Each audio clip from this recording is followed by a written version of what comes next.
কারো জন্য অপেক্ষা করা ভালো, তবে এর মূল্য যে বোঝে না তার জন্য অপেক্ষা করাটা হলো বোকামি। আঘাত ভোলা সহজ, কিন্তু অপমান ভোলা সহজ নয়। পৃথিবীর সবচেয়ে নোংরা ডাস্টবিন হলো মানুষের মন। কবিগুরু বলেছেন, একজন বিশ্বস্ত বন্ধু 10,000 আত্মীয়দের সমান। মানুষ বড়ই অদ্ভুত, ভদ্র আচরণকে দুর্বলতা ভাবে আর বদমেজাজকে ভাবে ব্যক্তিত্ব। কিছু অজানা প্রশ্নের উত্তর শুধুমাত্র সময়ের কাছেই থাকে। সময়ের সময় হলে সময় নিজে থেকেই অজানা প্রশ্নের উত্তর দিয়ে দেয়। কুসঙ্গ অপেক্ষা সঙ্গীবিহীন থাকা অনেক ভালো। বাস্তবে বিজয়ী সেই মানুষ যে জয় এবং পরাজয় উভয়কেই সারদে গ্রহণ করে। এপিজে আব্দুল কালাম স্যার বলেছেন, তুমি ওই মানুষটাকে সর্বদা খুশি রাখো যাকে তুমি রোজ আয়নাতে দেখো। পরিস্থিতি যে কোনো সময় পরিবর্তন হতে পারে, তাই জীবনে কাউকে কষ্ট দিও না। আজ হয়তো তুমি শক্তিশালী, কিন্তু সময় তোমার থেকেও বেশি শক্তিশালী। সফল হবার গল্প পড়ো না, কারণ তা থেকে তুমি শুধু বার্তা পাবে। পড়তে হলে ব্যর্থতার গল্প পড়ো, তাহলে সফল হবার কিছু ধারণা পাবে। টাকা মানুষকে অনেক বন্ধু দেয়, কিন্তু ভালোবাসা নয়। সবাই বলে প্রথম ভালোবাসা ভোলা যায় না।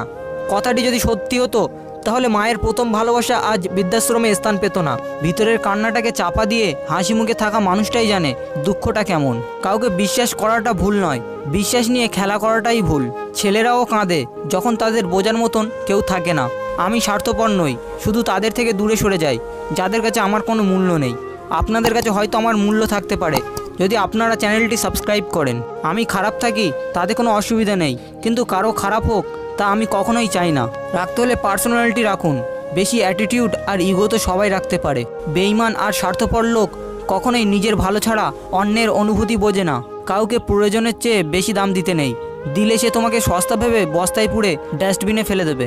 ছেলে হয়ে সব কিছু করার অধিকার পেয়েছি, পাইনি শুধু চিৎকার করে কান্না করার অধিকার। জীবনে হেরে যাওয়া বলে কিছু হয় না, হয় জেতার আনন্দ থাকবে, না হলে শেখার প্রস্তুতি থাকবে।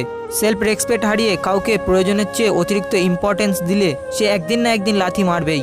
অনেক কথা বলা মানুষটা যদি হঠাৎ করে চুপ হয়ে যায় তাহলে বুঝে নিও আঘাতটা অনেক গভীরেই লেগেছে। কিছু নীরবতা অকারণে হয় না, যন্ত্রণাটাই এমন হয় যে আওয়াজটাকে কেড়ে নিয়ে যায়। কার জন্য কাঁদছো তুমি? কার জন্য এত মায়া? এ শহরে আপন বলতে শুধুই তো নিজের ছায়া। মাঝে মাঝে মনে হয় জীবনে কিছু কিছু মানুষের সাথে পরিচয় না হলেই বোধহয় ভালো হতো। জীবনে আমি কি পেলাম তা আমি জানি না, তবে আমাকে বোঝার মতন কাউকে পেলাম না। অতিরিক্ত ভালো মানসিকতা না দেখানোই ভালো, কারণ ভালো মানুষটাকে মানুষ এখন দুর্বল ভাবে। সমালোচনা তারাই হয় যাদের মধ্যে প্রতিভা আছে। ভালোবাসা ও বন্ধুত্ব খুব দামি জিনিস, কিন্তু সবাই তার সঠিক মর্যাদা দিতে পারে না। আসলে কেউ কাউকে ভোলে না, প্রয়োজন ফুরিয়ে গেলে যোগাযোগটা বন্ধ করে দেয়। বিশ্বাসঘাতককে গালাগালি না দিয়ে ধন্যবাদ বলুন, কারণ সে তোমাকে মানুষ চিনতে শিখিয়েছে। সময় বেশি লাগলেও তুমি ধৈর্য ধরে কাজটা করো, সাফল্য তুমি পাবেই। যার ইচ্ছা থাকবে সে বাহানা নয়, সঙ্গে থাকার পথ খুঁজবে। সময় বদলাতেও সময় লাগে, কিন্তু মানুষ বদলাতে সময় লাগে না। খারাপ কাজে কখনো এগিয়ে যেও না, আর ভালো কাজে বাধা আসলেও কখনো পিছিয়ে এসো না। সবার মনে একটাই প্রশ্ন, সাকসেসফুল হতে গেলে কি লাগে? উত্তর, অপমান, খারাপ সময়, একাকৃত, নিজের প্রতি আত্মবিশ্বাস আর প্রচণ্ড জেদ। ব্যাস, তোমার জয় নিশ্চিত। তো বন্ধুরা, ভিডিওটি ভালো লাগলে অবশ্যই একটি লাইক করে আরও ভালো ভালো ভিডিও বানানোর জন্য আমাদেরকে উৎসাহিত করুন, এবং আপনাদের বন্ধুদের সঙ্গে শেয়ার করে তাদেরকেও লাইভে সামনে এগিয়ে যেতে সাহায্য করুন। আপনার মনের সমস্ত কথা মন খুলে আমাদেরকে কমেন্ট বক্সে জানান, কারণ আপনাদের একটি লাইক আর সাবস্ক্রাইব আমাকে ভিডিও বানানোর জন্য আরও বেশি মোটিভেট করে। দেখা হচ্ছে পরবর্তী ভিডিওতে, ততক্ষণের জন্য সুস্থ থাকবেন, ভালো থাকবেন।